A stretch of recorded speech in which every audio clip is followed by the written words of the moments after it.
The topics we'll cover today: the Afghan peace talks make headway in Moscow, Indian farmers protesting, and now their protest enters 115th day. Is this the end of the road for PDM, the Pakistan Democratic Movement? The PTI government handed over 1,000 houses and 4,000 flats to low-income earners. PM inaugurates the spanking new Swat expressway, and then we'll cover the financial markets. Regarding the Afghan peace talks, the participants were a 10-member delegation from the Afghan government, led by Abdullah, 10-member Taliban delegation led by Mullah Brother, and representatives of Pakistan, China, and Russia. They were the key participants. Turkey and Qatar were invited as observers. The main focus on these talks was how to put an end to the existing stalemate between the Taliban and the Afghan government. So it was agreed that their dialogue will be speeded up so they come to a conclusion in forming an interim government, which will then hold elections to hand over power to the new government.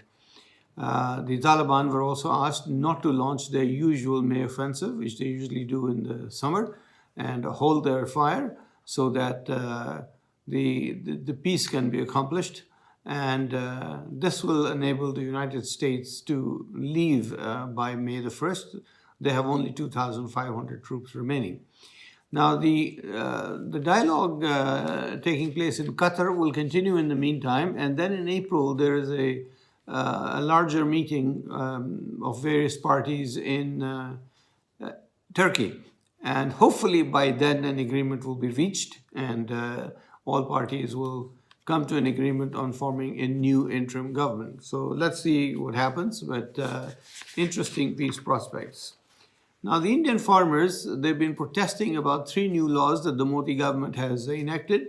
These laws basically allow corporations to set up warehouses and store large quantities of grain and agricultural products. The problem with that is the farmers are protesting that these companies will then dominate and control the prices. Already the farmers are in a great deal of difficulty. Many farmers have committed suicide. At one time, there was one suicide every 2 hours.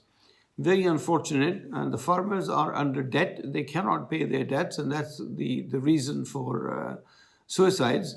Also, some of the farmers selling their land just to live on the money that they get from the land. So their protest is that the Modi government should repeal these laws, and so that the farmers have control on the produce prices. Now, tens of thousands of farmers have been surrounding Delhi, and since this started 115 days ago. So far, 248 farmers have died in the protest. And at one stage, a bunch of Khalistan supporters were able to go and hoist the Khalistan flag on the Lal Killa, the Red Fort in Delhi. Then they stepped back, but they are still, their protests are unabated. The farmers taking part are from Punjab, Haryana, and UP, and a large number of female farmers are also taking place. This is a headache for the Modi government. Modi government has tried repression. They've tried fake news about the farmers, false propaganda, but none of that has worked. In fact, recently, the propaganda being put out by the Modi media is that the farmers are spreading COVID, just like they did with the Tablighi Jamaat, a Muslim group, at the onset of COVID, which was completely false, a narrative that was built by RSS and by the Modi government, and that proved to be completely false. It was just nothing but a hate campaign against the Muslims in India. Anyway, let's see which way things go. It doesn't look like the farmers are willing to give up anytime soon. And now, domestic politics. Is this the end of the road for Pakistan Democratic Movement, PDM? The 11-party alliance, which then turned out one party and have 10 parties. Now, the 2 main parties are the Pakistan People's Party and the Pakistan Muslim League Nawaz. There's a severe disagreements amongst various members. The PMLN and JUI want all members of parliament from their parties to resign and take part in protests. The Pakistan People's Party will have nothing of it because A, they have the Sindh government as their majority in Sindh, and B, they have a strong representation in the National Assembly and Senate, and they're likely to have the leader of opposition in the Senate as well. So they do not wish to submit their resignation and lose all this. However, the PMLN and especially Mr. Nawaz Sharif have been insisting on resignations. Now, as you know, Nawaz Sharif has been sitting in London for several months, and supposedly for his treatment, he went out of the country by trickery and has had no treatment ever since he's been in London. And so Mr. Zardari gave it to him well and good in the last PTM meeting, and it says, Mian Sahib, you come back to Pakistan and lead the march, and then we'll submit the resignations. Otherwise, we can't do it. So there's a fair bit of disagreement. And finally, the Pakistan People's Party said, okay, we will consult our Central Executive Committee. But of course, Mr. Asif Zardari is the Central Executive Committee, i.e. the decision-making man. So that's just a ploy to delay things. So it looks like the PDM movement is falling apart and possibly coming to an end. But Maulana Fazlur Rahman, who literally has very little representation in the parliament, is most insistent because he's hoping that he will gain momentum and gain some popularity. But it looks like that he's been used and he's going to be disappointed again. And in the meantime, there's a split within the Pakistan Muslim League Nawaz, Maryam Nawaz and Nawaz Sharif on one side, and Hamza and Shahbaz on the other side.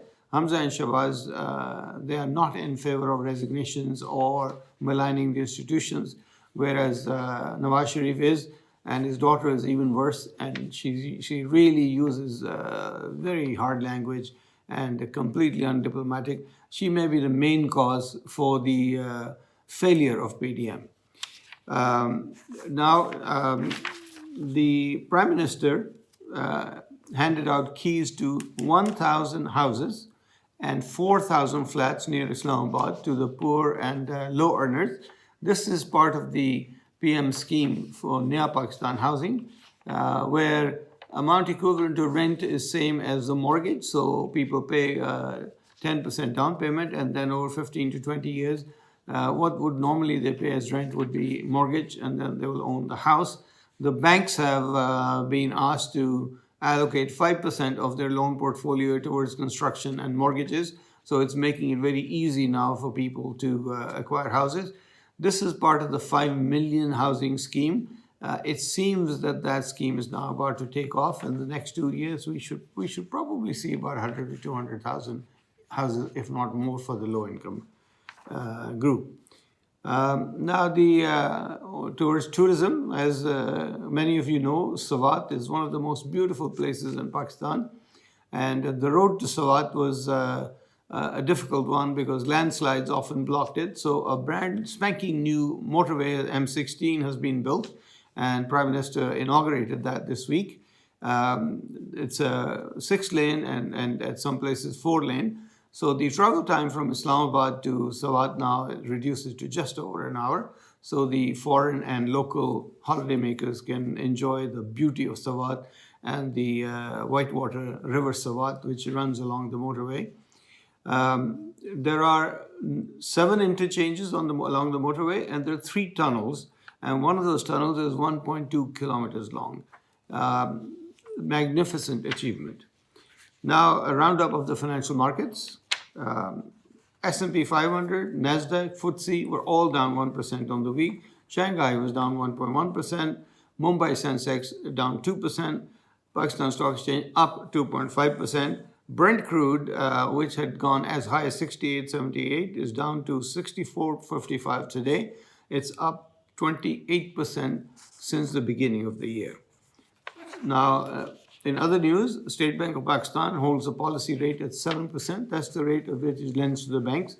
So the borrowing rate hovers between 7 to 8%. The rupee has revalued against the dollar recently. It was 168 not long ago and is now around 155 to a dollar. The good news is that the large-scale manufacturing has risen sharply the index is averaging 8% over the last 6 months, which means we are seeing a boom in the economy. And finally, the Prime Minister of Pakistan, Mr. Imran Khan, has tested positive and so for COVID, and so has his spouse. We wish him well. He's a fighter, and no doubt he'll come out of it without any problem. So good luck, Mr. Imran Khan. So thank you very much for watching this video, and more next weekend. Thank you and goodbye.